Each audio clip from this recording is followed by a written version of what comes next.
Auto driver సేవలో ఈ కూటమి ప్రభుత్వం ఉంది. ఆ పథకం కార్యక్రమానికి ప్రారంభించేందుకు ఇచ్చేసిన గౌరవ ముఖ్యమంత్రి వర్యులు దార్శనికులు శ్రీ నారా చంద్రబాబు నాయుడు గారికి నా హృదయపూర్వక నమస్కారం.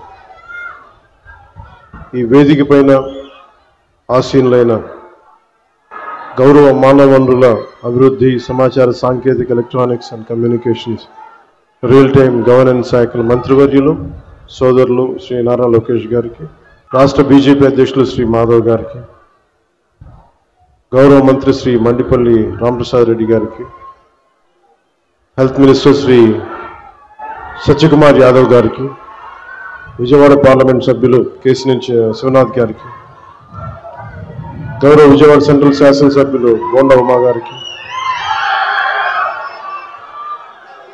ఈ పథకాన్ని రాష్ట్ర ప్రభుత్వం ఉన్నతాధికారులు శ్రీ ఎంటి కృష్ణబాబు గారికి, శ్రీ మనీష్ కుమార్ సిన్హా గారికి, లక్ష్మీ షా గారికి, కలెక్టర్ వారందరికీ నా హృదయపూర్వక నమస్కారాలు. ఇతర ఉన్నతాధికారులకి అందరికీ కూడా నా హృదయపూర్వక నమస్కారాలు.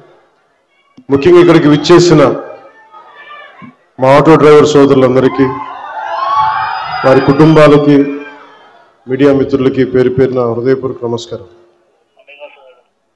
2000 గత ప్రభుత్వం ఉన్నప్పుడు చాలా సందర్భాల్లో గ్రీన్ ట్యాక్స్కి ఇబ్బంది పడుతున్న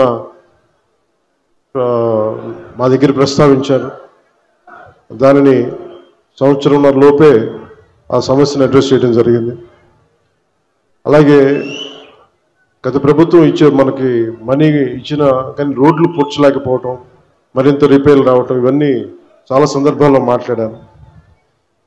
ముఖ్యంగా స్త్రీ శక్తి ఈ ఉచిత బస్ ప్రయాణం ఈ పథకం కింద ఇది ఇచ్చినప్పుడు మొట్టమొదటిసారి క్యాబినెట్లో ప్రవేశపెట్టినప్పుడు ముందుగా ఆలోచించింది మీ ఆటో డ్రైవర్ మీ వృత్తి మీ గురించి ఆలోచించాం. ఫస్ట్ ఏదన్నా ఉచిత బస్సు ప్రయాణం ఇస్తే ఆటోలకి ఇబ్బంది అవుద్ది, వారి ఉపాధికి ఇబ్బంది అవుద్ది, అందరూ బస్సులో వెళ్ళిపోతే మా పరిస్థితి ఏంటని ఖచ్చితంగా అంటారనేది ఆ రోజు క్యాబినెట్లో ప్రస్తావిస్తే గౌరవ ముఖ్యమంత్రి గారు ఒకటే ఇచ్చారు, ఎట్టి పరిస్థితుల్లో కూడా వారిని నిర్లక్ష్యం చేయం, వారికి ఏ సమస్యలు ఉన్నా సరే వారిని ఎలా కాంపెన్సేట్ చేస్తాం దాని మీద కొంచెం సమయం కావాలని మనస్ఫూర్తిగా ఆయన ఆ రోజు చెప్తే మేమందరం బలంగా నమ్మాం.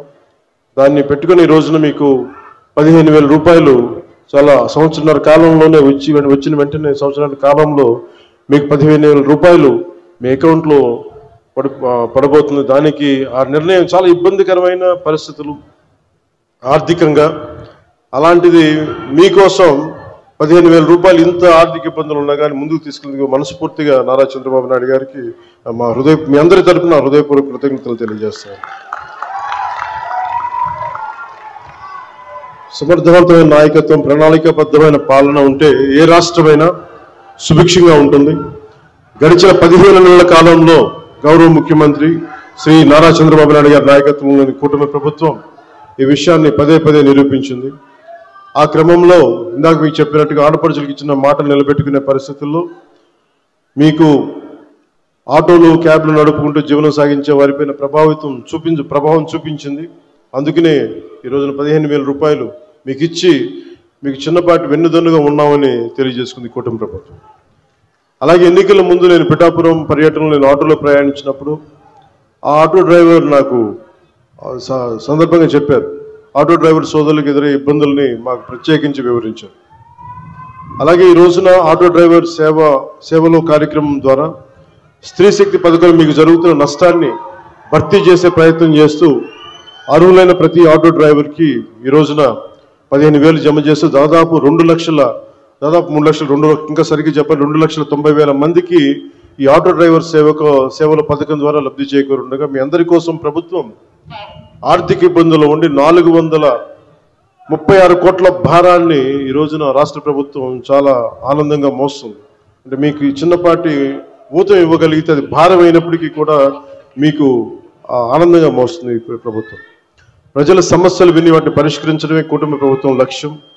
ఇచ్చిన మాట నిలబెట్టుకుంటూ వాగ్దానాలను కార్యరూపం దాల్చుతూ ముందుకు సాగుతూ ఉన్నాం. ఆటో డ్రైవర్లకు అండగా నిలబడి వారి జీవనోపాధి కాపాడటం కోసం కుటుంబ ప్రభుత్వం బాధ్యతగా భావిస్తున్నాం. సమర్థవంతమైన నాయకత్వం ఉంటే ప్రజల జీవితంలో చాలా నిజమైన మార్పు తీసుకురావచ్చు అనేది మరోమారు ఈ పథకం మరోసారి రుజువు చేస్తూ ఉంది.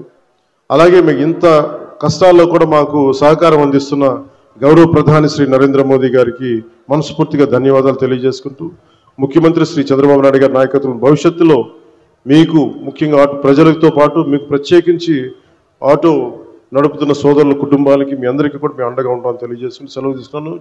జై హింద్.